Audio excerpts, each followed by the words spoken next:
Well, as I mentioned, you might just be bundled up and walking through a part of Winnipeg a lot of people enjoy, but it's about to change a little. The city of Winnipeg is creating new rules about tree carvings in city forests, now specifically ones in Bois d'Esprit. For decades, people have been carving faces, designs, and other pictures on the dead tree bark in St. Vital Forest. But the city says there are now too many carvings, and many of them are being done on live trees. Park staff say new carvings now have to be approved. The carvings must be nature or forest related. They cannot include text or symbols because they've also noticed there's some plaques going up on trees and such. The CBC's Bartley Kivas spoke to Dave Donkey, manager of Parks and Open Space for the city of Winnipeg, about this idea. I understand it's a pretty clear report. We have a grave increase in engravements in Bois des Esprits, and you want to make sure that they're not all willy-nilly extra things here. Now, you were asked in that committee, and it was interesting. You were asked, well, what can you do to stop people from doing carvings you don't want? So what can you actually do? Well, I think the committee spoke clearly today that we need to put some clear signage up about what can and can't be done, that we just can't have anyone starting to carve a tree out there, and that they need to contact us if they're going to consider that. You had said that there won't be a carving police. You're not going to be sitting around in the forest jumping out at people if they show up with a chisel or a whittling knife. No, we don't have a carving police, but what we do have is a lot of eyes out there in the community that can let us know what's happening in the community and can report to us what's going on. As I understand it, it's not that you don't want nature carvings or carvings with forest sort of themes, but text, symbols, other maybe designs that might not be of a overly artistic nature. That's the primary issue here, right? Yeah, we want the carvings to be tasteful and meet the environment that's out there in Bois d'Esprit. So it needs to be animals, trees, those kinds of carvings are what we look for. What would you say to people that this is just another example of government's long arm of the law trying to prevent people from doing things, especially who cares if I carve a dead tree? Well, a park is for the enjoyment of all, and we have to make sure that there's nothing that really detracts from that. So other people there might be a group of people that might not enjoy carvings and a group of people that do enjoy carvings. We need to make sure that what we're offering kind of balances out those two approaches. And stupid question, is Bois des Esprits just a natural area, or is it formerly a park in the city of Winnipeg? Well, it's a natural area that is a city park in Winnipeg. Does it have a separate classification? Is it the same? Is it correct to call it a park? Well, we would call it a nature park. Nature park. Yeah. And that's a classification you have? I can't remember right now, Bart. I don't recall. I just don't want any of it. I can get back to you on that if you like. Okay. And is there a lot of good questions. Is there any specific carving that you can think of that really drew the ire of Mr. Penner or anybody else that got this policy going? Yeah, certainly there was one carving in particular that was into a live tree. The tree amazingly is still living today, but that is certainly a great concern. All the other carvings have been done, into dead trees, which isn't as great of a concern. That was Dave Domke, manager of Parks and Open Space for the city of Winnipeg, in conversation there with Bartley Kivas from CBC. Meantime, those who visit the forest, often in the Royalwood neighborhood, find the carvings in the deadwood very appealing. CBC's French reporter Alex Macias talked to some residents about their thoughts on the new plans. Edith Boulet. Avec? Nadine Derendorf. You walk here often, and have you seen the carvings when you walk around here? Yes, I walk at least probably once or twice a month, and we quite enjoy the carvings when we see them. They're very, very well done. It's quite impressive to see them. Mm-hmm. It adds a little extra to the walk. Yeah. Yeah, so the city wants to regulate a bit around it because some carvings has been seen on live trees instead on dead trees. What do you think? Do you think it's a good idea to have more regulation around this? I don't think it's a bad idea because you want to preserve the forest. It's a living, breathing thing, and so I think the if they can designate the certain trees to be used, I think that's kind of fair for everybody, and then the forest gets used in a very good way. Mm-hmm. And it's a way to preserve the trees that were here too and give them a new life without potentially damaging a living tree. And what do you feel like the carvings add to the forest right now? It's almost like a little treasure hunt because you come around the corner and all of a sudden you see a carving and it's like, oh, that wasn't there last time we were here, and it's quite interesting to see it. Or she may notice it before me, so it's almost like who can see it first. Yeah, there's always seems to be something new to spot, which is fun. Yeah. So that is Alex Marcia speaking to a couple of residents in the Royalwood neighborhood. Again, the city of Winnipeg is creating these new rules around carving trees in Bois d'Esprit. They're particularly worried about carvings on live trees, as you can imagine. You can read more on our cbc.ca/Manitoba website. Well, up next on the show, let's turn our attention to national defense. Canada is joining the Security Action for Europe initiative, or SAFE. The program helps European countries coordinate their weapons purchases. It could also open the door for Canadian companies to land defense contracts in Europe. Ottawa has not yet said how much this will cost. Some experts say it's unclear how much Canada is actually going to benefit as well. To talk about it, Richard Shamuka is back, Senior Fellow at the Macdonald-Laurier Institute and contributing author for thehub.ca. Good morning. Good morning. Thanks for having me. Thanks for being back. Can you explain what the EU Military Purchasing Fund actually is? So it's a bit to unpack. This is born out of EU regulations where the national governments can't spend beyond 3% of their GDP on deficit spending, but they also now have to meet the NATO 2% guidelines and in a decade's time, 5% guidelines on defense spending. So to address that gap, the EU is offering these very low interest loans through SAFE, which would allow them to hit those NATO thresholds. Now, for countries like Canada, the United Kingdom, Turkey that are not, they're closely aligned with the European Union, but they are not member states. They need a side agreement that would allow their companies to actually to participate in doing contracting work in the in the European Union. And that's the agreement that we've just signed, is to allow for our companies to be eligible for contract work in the EU through the Safe Loan program. So if I'm hearing you correctly, this could help us bridge the gap, access some financing, companies access some financing, so then ultimately we can reach some of the targets that are set out for our defense spending. But you said there's a side agreement necessary. Can you explain that a bit more? Well, these are only for the European Union. We wouldn't actually use safe loans because we don't have a budgetary role through the EU to exceed that. So these are only for European states that want to use Canadian subcontractors on some of their work, which there's some, but it's not really, that's not a very large proportion of countries, because the reality of how the European countries work in defense is that it's a really protectionist market. It's actually one of the big issues with their efficiency with actually getting defense goods, is that a lot of them really only care about ensuring their own companies within their country are getting a work share. Got it. And as a result, they want to ensure that their companies are getting most of the money as possible. So I want to interject here for a moment, just because now I think I understand what we're talking about a little bit more clearly, but I want to make sure. Why do we need SAFE then? Because would they not go for subcontractors for contract, from Canada without SAFE? Like, what's the benefit for Canada here?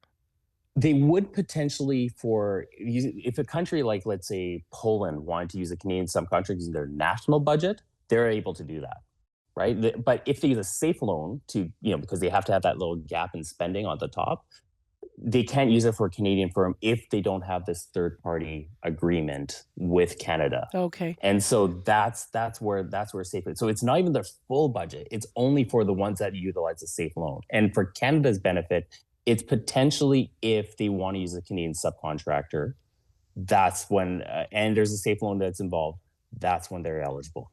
Ottawa, as I mentioned, has not said how much this would cost. So could joining the fund mean that Canada might have to invest in a major European defense project then?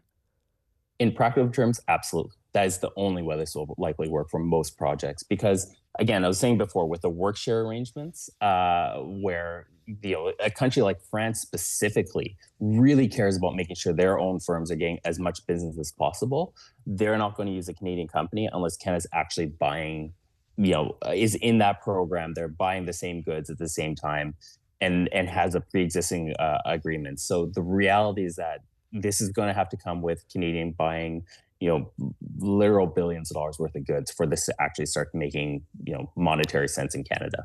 Last time you were on, we were talking about the Gripen. I'm wondering if this deal could influence Canada's fighter jet choice between the Gripen and the F-35. In practical terms, it's not going to it doesn't have much relevance because no other European state other than Sweden and Hungary are going to buy the Gripen in Europe. And it's not a new program. Like those are older programs. So there's no real new funding attached to it, and they're not using safe loans, and we're not using safe loans either. So the reality is that it won't have any effect. All right. Thanks for your time this morning, Richard. Appreciate your time. Thanks for having me. That's Richard Shamuka, Senior Fellow at the Macdonald Laurier Institute and contributing author for the Hub.ca. We reached him this morning in Vancouver. Well, next on the show, we'll be doing ongoing coverage about how to keep kids, specifically foster kids, safer in this province. And a warning, our next story does repeat some graphic details that may be upsetting, but they're important for context. As you've been hearing in news this week, a 6-year-old girl may be left paralyzed for her life after she was allegedly abused by her foster parents. That is according to search warrant documents obtained by CBC News. Police were called to a home in Winnipeg September 19th. Police found the child with a fractured spine, bruising over her body, and tape burns on her mouth. Jamie Fow is the president of the Manitoba Foster Parent Association. She's been a foster parent for over a decade. She says the story is upsetting but not surprising. She spoke with CBC's Faith Fundal yesterday. Unfortunately, like all of these tragedies that happen here in Manitoba and Canada and beyond, it's upsetting, it's frustrating, it's disheartening, but it is not surprising. What do you mean by not surprising?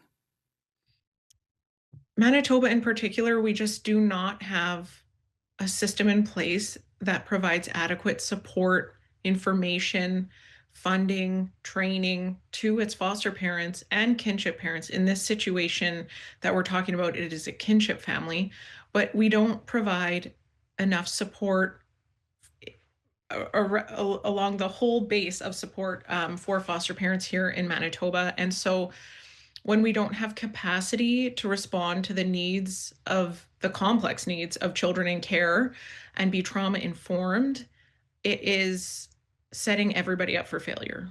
And when you talk about supports, are you talking about support for foster parents related to what they do, or support in terms of foster kids, or all of that? All of that. To me, as the president, I feel like supporting foster parents is supporting the children that they're caring for, right? Just like with bio family situations, like we provide, the child allowance. We do these things knowing that, being a parent is a large responsibility. It takes a village to help raise children, but we are missing that in our foster care world for sure. So if you provide training for foster parents, I'm going to argue that the outcomes of those children in those homes are going to be more stable. And if you don't provide any type of service or support for foster parents, not only are the foster parents going to struggle, but so are the children that they are caring for. So if we speak specifically about training, yes. What are some of the factors that can contribute? What do you know about what contributes to abuse occurring in foster care settings when it comes to the umbrella of training? Yeah, so I think that, responding to the high complex needs of children in care is you have to have a lot of capacity. You have to understand the difference between a child who is choosing not to do something and a child who cannot do something.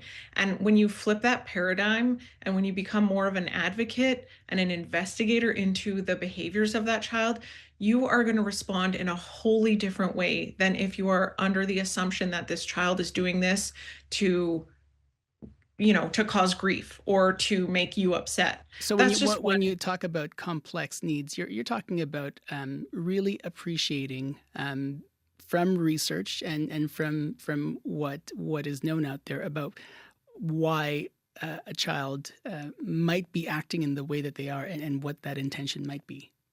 Exactly. And what you can do to respond to the needs of that child. And when too much is too much and you need to ask for help and you need to get an assessment or you need to get a referral and you need to ask for more support. And here in Manitoba, we have limited extra supports.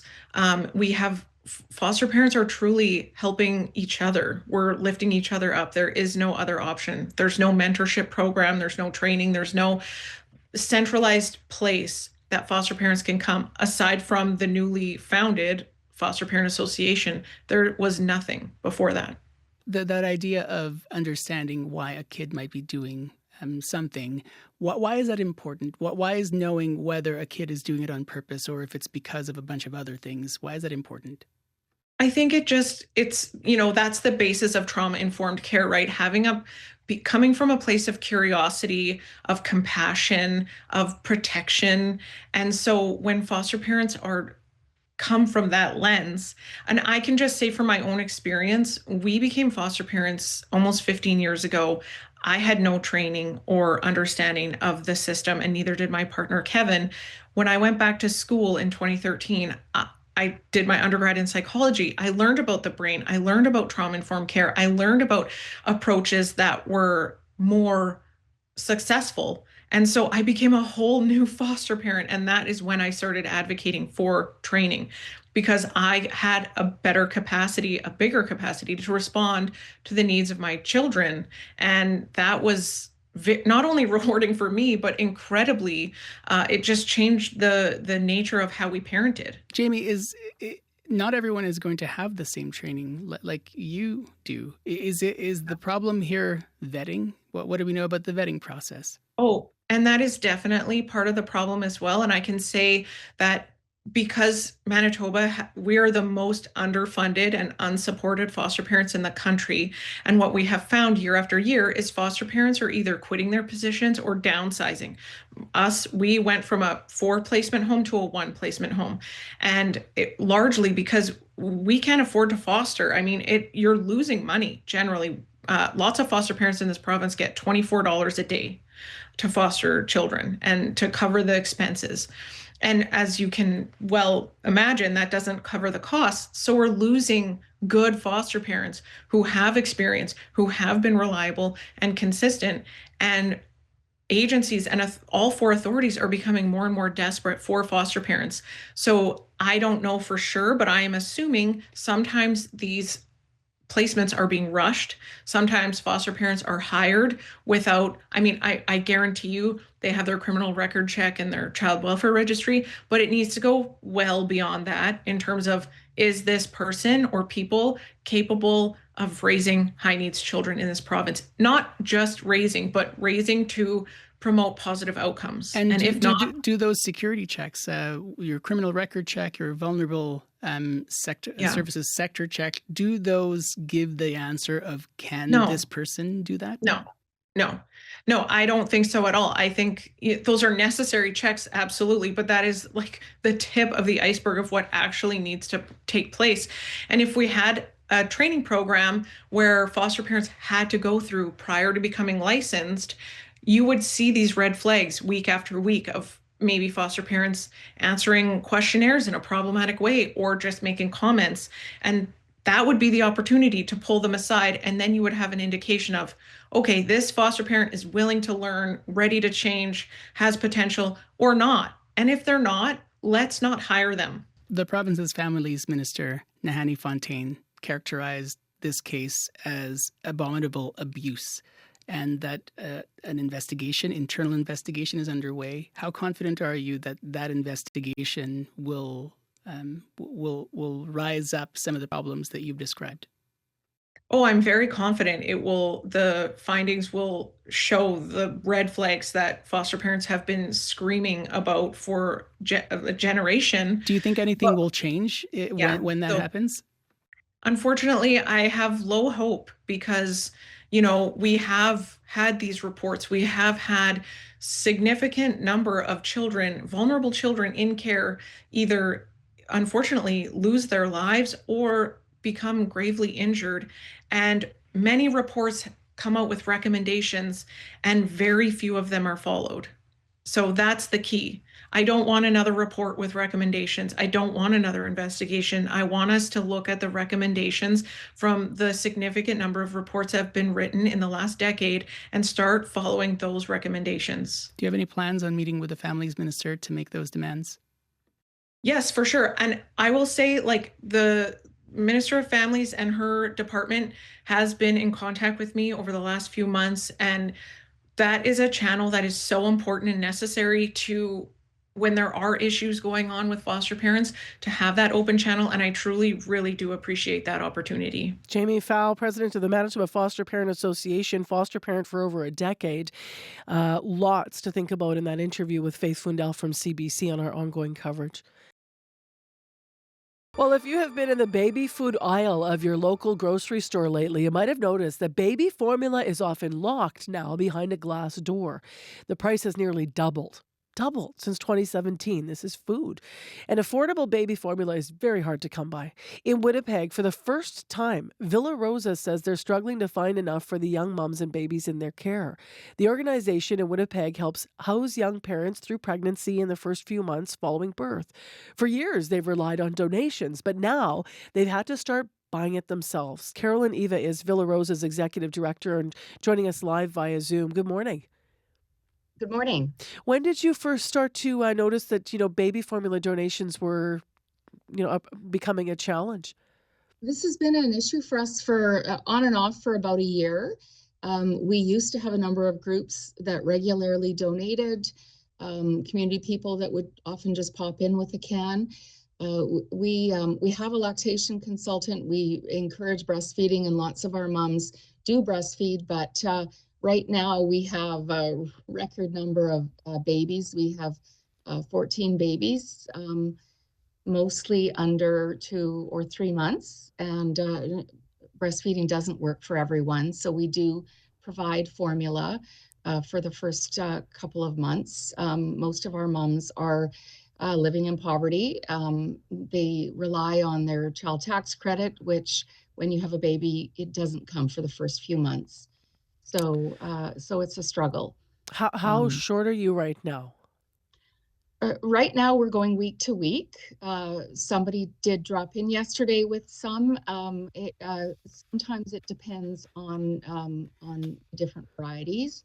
With new young mums, we often need the ready to feed, particularly overnight and on weekends when we have fewer staff available to help moms who are struggling.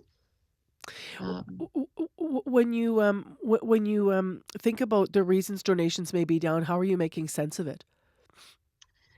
Well, I think some of it, I think the cost of, like the increasing cost is a big deal when people are thinking of what to donate. There are less expensive things, perhaps. We have more babies. Prior to the pandemic, women only stayed with us 4 weeks postpartum. So they were moving on and then getting formula from other sources. Are they staying longer now? They are staying longer now. Housing is a huge issue. It's very difficult as a young single person living in poverty to find suitable housing. So we have women staying 4 or 5 months postpartum, Where? needing the Please go ahead. Sorry, I didn't mean to I interject was there. just gonna say, needing the supports that we provide. We have a full high school program run by Winnipeg One School Division. So women can continue attending school and living with us. And then they have some time to work with Manitoba Housing to find suitable housing. When you need to dip into your own budget then to buy the formula, where do you find the money? Well, we did get a donation of gift cards from Co-op Groceries, which has helped a little bit over the last year. But was that for your food budget then? Like, are you having to? Well, that's for healthy food, yeah. So our food budget really is where the flexibility is. So that's generally where the funds are coming from. How much are you spending a week now on baby formula? A couple $100, Okay. probably most weeks. If people want to help and they're listening, what should they understand, Caroline, about you kind of alluded to this a little bit, but about the type of formula that would be most beneficial to you and how to get a donation to you or get more information? Yeah, we take donations Monday to Friday, 8 to 4:30 at our location at 784 Wolseley. The ready to feed is the one we seem to need the most of. Unfortunately, it is the most expensive way to buy formula. We also do use the powder for moms who are a little more, babies a little bit older and used to formula feeding. The powdered is needed as well. All right, we'll leave it there this morning. Thank you very much for being with us today, and highlighting some of the challenges that you're having. Thank you so much. That is Bye-bye. bye-bye. That's Caroline Eva joining us live via Zoom. Executive Director of Villa Rosa at 784 Wolseley. They accept donations, as she said, there during daytime hours, and they're looking for ready-to-feed formula. They are low this year. Well, if you are driving right now, you might want to pay particular attention to our medical column today. New research conducted in Ontario reveals an interesting link between concussions and traffic accidents. It suggests that adults are at greater risk of being involved in a car crash following a concussion. The study was published recently in the journal BMJ Open, and our host, Dr. Raj Bardwaj, is here to explain. Hey there. Good morning, Marcy. So, tell us about the study. Yeah, these researchers really wanted to know if having a concussion was associated with an increased risk of being involved in a serious car crash. So they combed 20 years of data, 178 hospitals in Ontario, looking at the health records of over 3 million adults who had either been diagnosed with a concussion or an ankle sprain. And they used ankle sprain as sort of a control group, right? So people who had been injured and seen in hospital, but their injury didn't involve the thinking part of their body. So then they looked at those people's health records going forward for an average of about 10 years to see if they had been involved in a car crash after the injury that, either gave them a concussion or an ankle sprain. And it turns out that if you had a concussion, you were about 49% more likely to have a car crash compared to people who had an ankle sprain. And the risk was even higher if it wasn't your first concussion. So like 73% and up. And it was way higher in the first month after a concussion, like 600% higher after a concussion versus an ankle sprain. Well, what did the researchers make of those numbers then? Well, we know that a concussion is a type of brain injury that temporarily disrupts normal brain function, but then your brain recovers, usually over days to weeks. But it's often hard to tell, when or if your brain is fully recovered. On the flip side, driving a car is one of the most cognitively demanding tasks that we do, right? You need to be attentive and focused. You need to have coordination between your hands and your feet and your brain, plus fast reaction time. All of those things can be impaired when you have a concussion. So researchers say, look, this is probably what's going on because the ankle sprain folks, they had way less of a risk of being in a car crash. If someone gets hit while playing sports or has a bad slip or trip, they fall, remind us how they would know if they had a concussion. Yeah, so the first thing is that there's this idea out there, there's this myth that you have to have been knocked out, like lost consciousness to have a concussion. That's not true. Now, if you were knocked out, or if you're still not back to being fully alert after about half an hour, or if you've got any memory loss around the event, then you have a more serious concussion at least, and you should be checked out, relatively soon. But even if you weren't knocked out, you can still have a mild traumatic brain injury, which is what a concussion is. So in terms of, how people feel, they say, look, I feel dazed, I feel disoriented, confused for a few minutes, just foggy. Sometimes people will say, yeah, that they sort of walk with a little bit of loss of balance, or they're just a little bit slow to respond to questions and stuff. There's another really subtle but good clue for concussion. They'll sit there and they'll shake their head just for a second. They'll be like, ugh. It's kind of the idea that they're sort of shaking to clear their head or to shake off the stars or the cobwebs, What kinds of things should people be doing after a concussion to get better faster and stay safe? The advice has evolved a lot over the years. We used to say, oh, you need to go sit in a dark room and quiet and no screens and, no nothing. And now we don't say that. We say, look, you should take it easy on your brain, at least for the first day or two. You should try to avoid things that are hard on your brain, specifically alcohol and cannabis and stuff, but also, physical stuff can be hard on your brain. So, don't exercise for the first couple days, maybe take a day or two off of school or off of work, things like that, because that's hard on your brain. As you start to feel better, then you can gradually start to ramp up your activity, both physical activity and cognitive activity, right? Brain activity. But you might notice that as you ramp it up, your symptoms might come back, in which case you should kind of back off for a while. It really does help to see either your family doctor or a sports med doctor or a physiotherapist or even a concussion specialist if needed to get personalized recommendations. I know that every time we talk about concussions, there's a myth that just persists. What is it? Yeah, this idea that people shouldn't fall asleep after a concussion, like, oh, don't sleep, stay with me, slap, slap, slap, that is a very common myth that just won't go away. It's totally fine to sleep. Your brain needs time to recover. So getting enough sleep and cognitive rest is super important. The problem is that if you faint afterwards, after your concussion, or if you're not fully alert when you are awake, then those can be signs of a more serious head injury, and you should get checked out. So do you tell your concussion patients not to drive? So I generally tell them not to drive home from where I'm seeing them, in the hospital or in the clinic.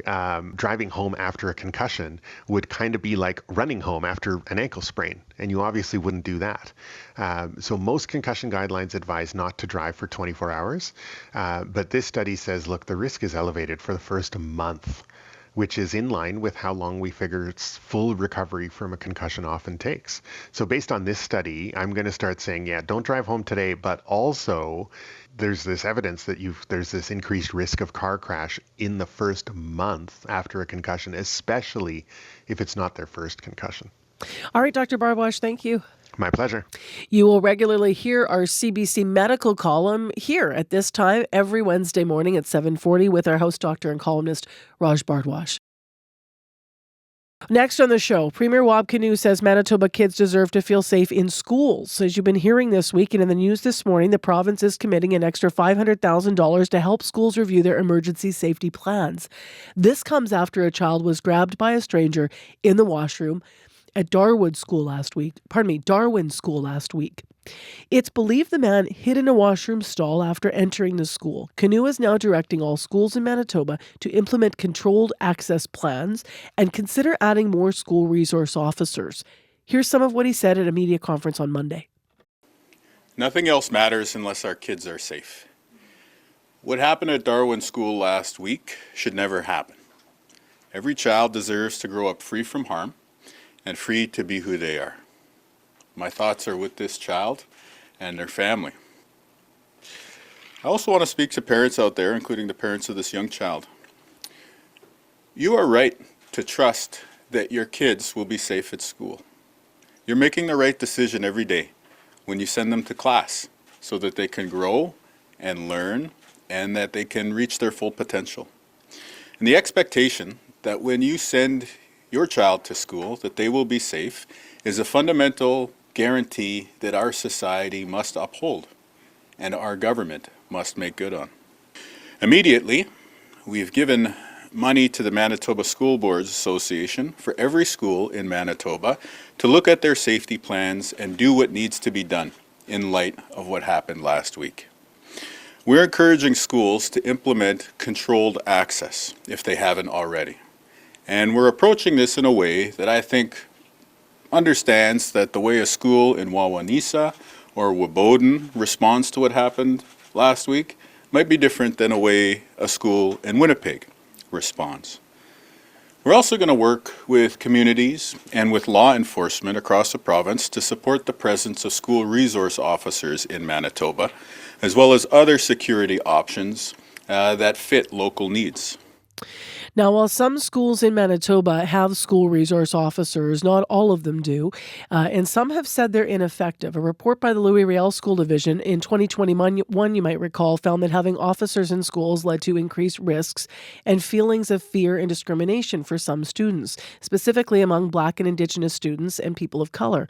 Now, Devon Clunas is a former Winnipeg police chief. He held that position from 2012 to 2016. He was also a school resource officer for 5 years. He worked in 52 different schools. He's here to weigh in. You might have heard a bit of him on the news, but he's here live via Zoom to talk more. Good morning. Good morning to you, Marcy.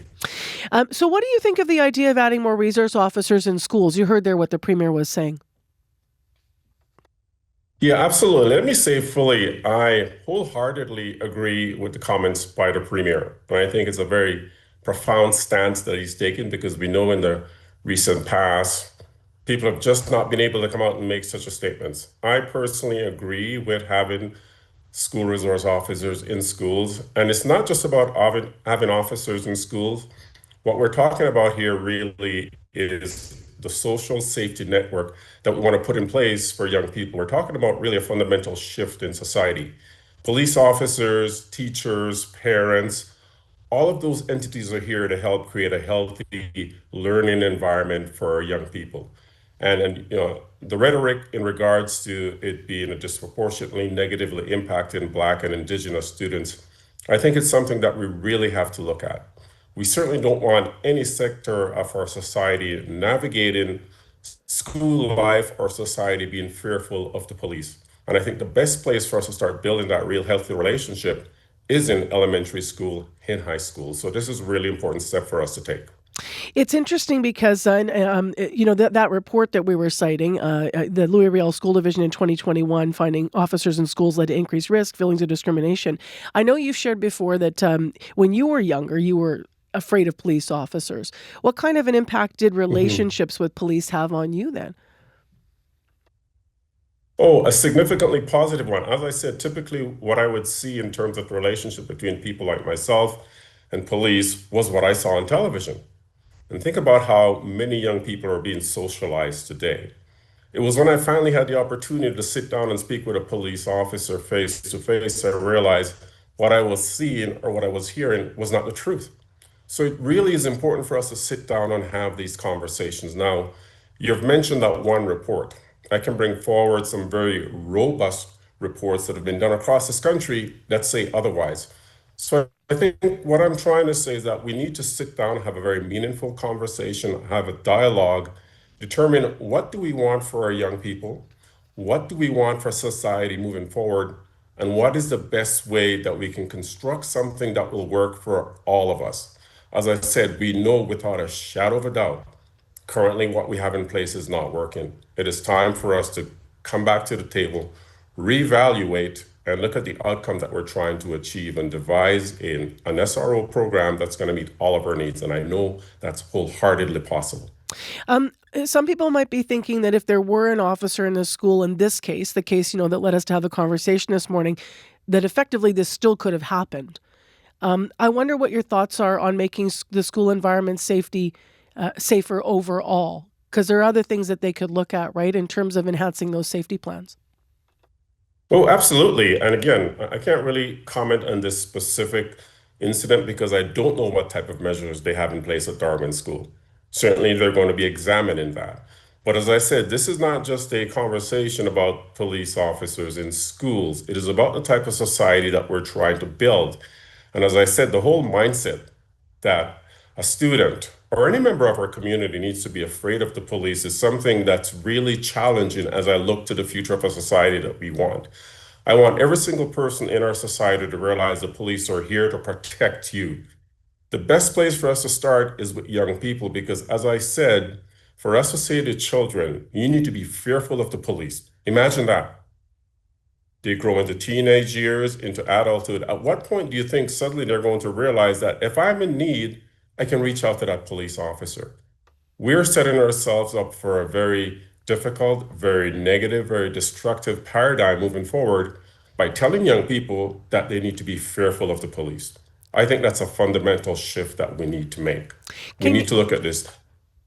Go ahead. I was just going to ask you about your experience. I apologize for interjecting there, but what were your interactions like with students? Can you share maybe a story of an interaction that stayed with you? Thrilled to share that with you, Marcy. Nothing but incredibly positive experiences. I would have just a throng of kids consistently following me down the halls. Let me tell you this. The number of adults I get now who come up to me and said, "You were my SRO. Here is the impact that you had on me." This past summer, I had a gentleman invited me to his son's graduation from grade 12. I was this gentleman's SRO. Now his child is graduating, and because of the impact I had on him as his SRO, he wanted me to be there. So you talk about intergenerational impact, positive impact. Nothing but positive impacts that I've had with young people. And I consistently hear from adults, here's the impact you had as my SRO. That's what we need to focus on. It's interesting that at the beginning of the conversation, you were saying you wholeheartedly agree with what the Premier said. We played a clip of what he shared with the province on Monday. But you said that you were applauding him, and please forgive me if I don't get this exactly quoted, but for saying something that before wouldn't have been said out loud. What did you mean by that? Absolutely. I'm going to be very frank with you. This pull away from SROs happened significantly in our country after the tragic events with George Floyd in Minneapolis. And it became a very political issue. People just didn't have the courage to stand up and say, no, we appreciate what happened.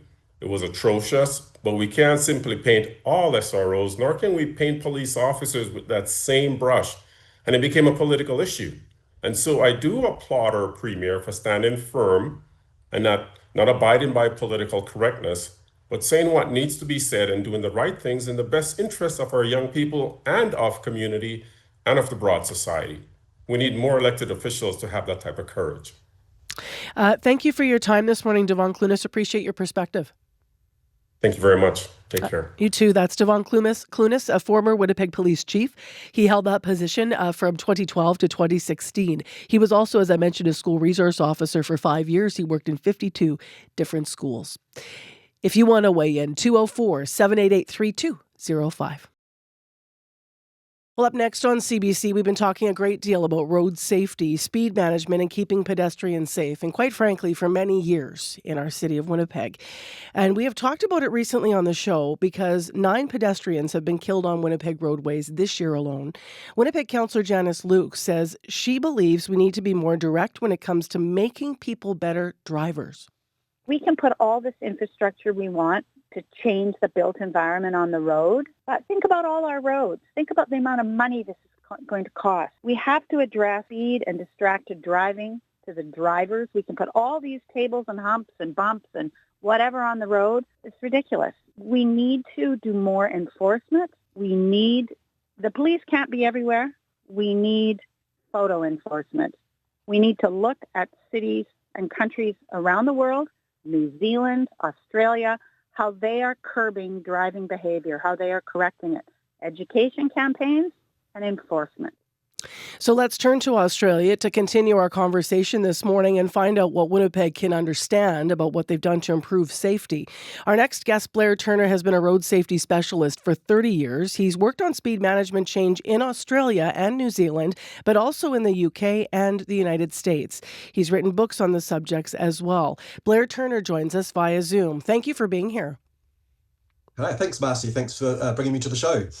Can we start with what we heard our city councillor say there, that she feels she's questioning infrastructure versus tackling driver behavior? Does one supersede the other when you're thinking about improving road safety? Look, they all play a role really, and you can't do one without the other. So the approach that we take is this Vision Zero approach, which I know is strong in Canada as well. But that really tells us we need to take a systems approach, not just in one of these areas, but all of them combined. And that's how we'll get the best benefit. So we believe, yes, you need to educate drivers. We've been doing that for many years. But we need to support that with things like the infrastructure, like enforcement, and even some of the vehicle technologies we see now in some of the new vehicles as well. So it's not one, it's a mixture of all of them. When things don't improve, why don't they improve? Like when campaigns fail, before we get to successes, why doesn't it work? Yeah, there's been lots of things we've done over many years that haven't been as successful as we'd like. Sometimes it's poor execution. Sometimes it's just we haven't got the right resources to do things properly. So there are lots of reasons. There are some things we've tried which seem intuitively that they'll do make a big difference, but the reality is actually quite different. But we've been doing this now for a few decades, and we've got quite a good catalogue of the interventions that we can use and actually how effective they are. So let's draw on the evidence base and take evidence-based solutions that actually have that the big impacts. I'm curious what you tried intuitively that you thought this will work that just didn't, especially because we have a long history here of trying a lot of things. Yeah, so a classic example we'd use is for many years we tried to take younger drivers off the road and say into a car park area, and we teach them how to control in a skidding situation. So you make the road surface perhaps slippery. And then we'd train these young drivers on how to actually control themselves out of that skid situation. What we found with those people that have been trained, they now thought that they had these extra skills, and they actually drove differently in all circumstances, including they drove faster, which meant that their overall risk had increased. So, from something we thought would have a really good impact on safety outcomes, actually had a negative impact. So that's like a classic example, but there are several others as well. That's so interesting. So let's get to what does work. What have you learned about ways to manage speed in your research that is effective? Yeah, so look, we know across the world, this road safety issue is a massive crisis. It's the biggest cause of death amongst young people, and that's in all countries. So we've been working away to try and figure out what we can do that's of highest impact. And we know speed plays a major role in crashes.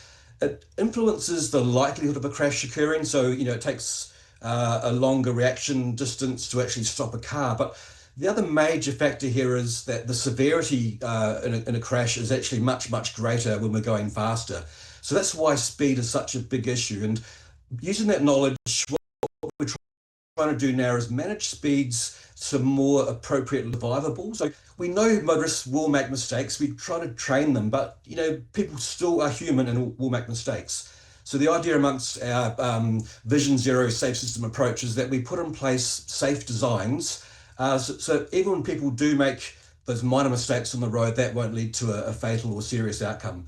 And so speed is really critical amongst the solutions we have. And that's really about, firstly, setting safe speed limits, backing those safe speed limits up, though, with the right signs, yes, traffic calming, but also enforcement technologies where we need to, and then the new technologies in vehicles. So we can even monitor the speeds of vehicles, especially fleet vehicles. And companies do this to make their drivers safer, to save themselves money, actually, around injuries and damaged goods. So that's another solution we can use to manage speeds as well.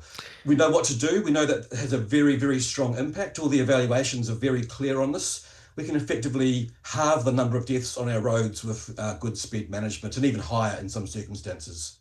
When you talk about enforcement, how much enforcement can create a change? Yeah, look, it's a good question, and the more the better generally, but we know from the work we do that a mixture of visible enforcement, so police actually out on the roads. We use speed cameras a lot in Australia and New Zealand. We find they're very effective. We also use in some places a mixture of highly visible cameras, but also hidden cameras. So this principle about anywhere, anytime. There's a chance that you may be caught if you're speeding. So please drive safely and carefully at all times. And it's not really seen as an extra tax on motorists. It really is, everyone's aware that this is enforcement that's out there. And you will pay a fine if you break the rules and cause extra risk to those people around you. What about distracted driving? What have you seen or found actually gets drivers to put their phones away? Yeah, it's interesting. We've got some new technologies in the space now. So back to the enforcement, we have cameras now that can actually detect through the front windscreen if the driver is on their mobile phone or if they're not wearing a seatbelt. We've found that to be highly effective, and that's about enforcement, but it's also about engaging with the public and communities about the dangers. And some of these photos are just horrendous. People, talking on phones and just totally distracted, not wearing seatbelts, balancing children on their knee, etc. So these are actually quite powerful visuals to actually show to the public, to try and start these conversations about what we should be doing. And a lot of this makes intuitive sense anyway, but those visual images are really powerful. But certainly that enforcement's working really well. We have company policies as well about use of mobile phones in the workplace and using your vehicle as a workplace, and they can also be quite effective as well. What should cities think about when setting speed limits in different parts of town? Yeah, good question too. So, it's not all about slowing people down. We want to get people and goods moving quickly across our cities. Everyone wants to get to work in a short amount of time. So we try to design our cities to have some roads that are actually dedicated to moving people quickly, but where people live, where people shop, where people go to school, transport hubs. In these sorts of locations, we want to have slower speed environments at these locations. And the big picture here is that on those sorts of roads, we're only driving for a few hundred meters, for a few hundred feet, on those sorts of residential streets before we get to our main road. So, slowing people down on residential streets doesn't really have that big impact on journey times if we plan things properly and if we build safe infrastructure for those locations where we want traffic to go faster. One of the things in this series that we talked about was, and one of the infrastructure aspects was where roadways are naturally narrowed, and maybe they've been narrowed for cyclists. That we have an example in Winnipeg here through one of our roadways, well, a number of them, that vehicles naturally go slower because they have less space, so you just naturally slow down. You might be frustrated, but you're slowing down. Is that an effective way of slowing traffic, or is there another infrastructure build that is proven more effective? Absolutely, yeah. So my background is actually in civil engineering and in psychology. So a lot of what I do is trying to design to take account of people's perceptions and the way they actually operate as road users. So there are certainly some things we can do to slow people down, and they'll basically use those cues without even realizing them. So that's things like narrowing the roads down. Also putting in place the zigzags on the road, we call them chicanes at certain locations, but also using things like raised platforms and humps as traffic calming measures, but even things like the road surface texture as well. So you may have seen in Europe, and perhaps it's used in Canada as well, that if you've got sort of cobbled streets, it's noisier and rougher, and people drive slower in those locations as well. And that's not for everywhere. That's for those locations that are particularly dangerous, where there's perhaps lots of pedestrians, areas where we've got cyclists.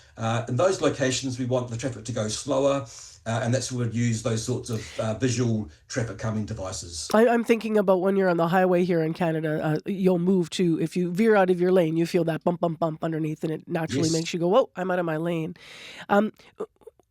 What is the most cost-effective way? Because you said at the beginning, one of the challenges for this can be also, what do you have to spend for your budget to improve your safety? It's a reality for cities, including ours. So when you think about infrastructure methods to build, what have you found has been most cost effective and also safety effective? Look, I think many of the solutions in this, especially the speed and infrastructure space, are very, very cost effective. And to give you those sort of the numbers, for every $1 we'd spend, we'd expect benefits of between $5 and $10 return in terms of the crash reduction. So highly cost effective right across the board. But the most effective ones, the ones that I really like, and you mentioned the kind of outside cities, using signs and narrowing as you enter a town or a village or a city. Extra large size signs, a bit of paint on the road to narrow the road down. This just costs several $1,000s, but evaluations we've done in this part of the world show they bring quite massive reductions in, firstly, the speed, so better speed compliance, and then in terms of the crash reduction. So those sorts of interventions are highly effective. We can do a lot just with that paint and narrowing the roads down.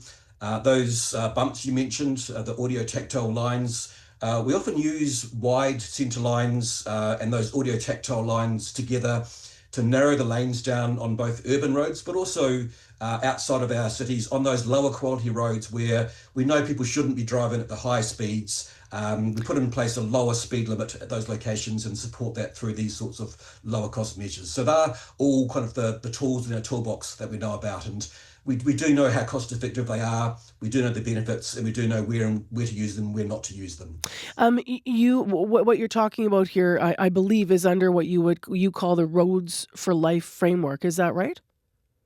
Yeah, so some of the work we've done in my previous role at the World Bank is we developed a framework on how to set speed limits for different road environments and different types, so urban areas and in rural areas as well. So this was a global guidance document. This issue is recognised right around the world, so we wanted to provide fairly general advice to all people involved in road safety, whether they're road agencies or whether they're trying to advocate for change. And so, yes, we did develop this Roads for Life framework. It has been picked up and used in a number of countries, and we're actually using that framework now in this part of the world, in Australia and New Zealand, to kind of reframe, I guess, our conversations around speed. And it's particularly around making sure that we use the right speeds for the right roads. So Mm. in urban areas where there's vulnerable road users, lower speeds. On rural roads that are low quality, lower speeds. So it's not all about making people go slow. That's, it's quite frustrating when we do that in some places. Often we want people to be travelling fast, but we need the right infrastructure in place to make that happen in a safe way. Just last, because I found that example where you said what didn't work so interesting. Could you share one more before you go of something you thought this will work and then it really didn't have the effect? There are some, but it's quite complex. So I just need to simplify it. But there's some of the school-based programs we see. People are quite enthusiastic. They'll go in and do one, presentation to children to say, look, children, be safer. That's not enough. You can imagine young children, 7 or 8, leave the classroom and they'll kick a ball out onto the street and they'll completely forget that sort of training. So that alone isn't enough. We need to kind of combine all these different interventions together. Training is certainly part of our suite of tools. Similarly, some of our programs to communicate to the public, we tell people it's unsafe to drive fast. Well, we can tell people that all we like, but if you're in a hurry, if you're running late, you'll forget that message about that being perhaps dangerous. So we need to couple those messages with things like enforcement, with those infrastructure improvements, and with the vehicle-based technology. So I guess the main thing is don't use these things in isolation, use them in combination, because that's how we know they're most effective. Thank you for the conversation today. Great, thank you for the time. Thanks very much. That's Blair Turner. He is an Australian road safety specialist and one of the authors of Facilitating Speed Management Change, example case studies from Australia and New Zealand. He was speaking with CBC's Marcy Marcusa earlier today.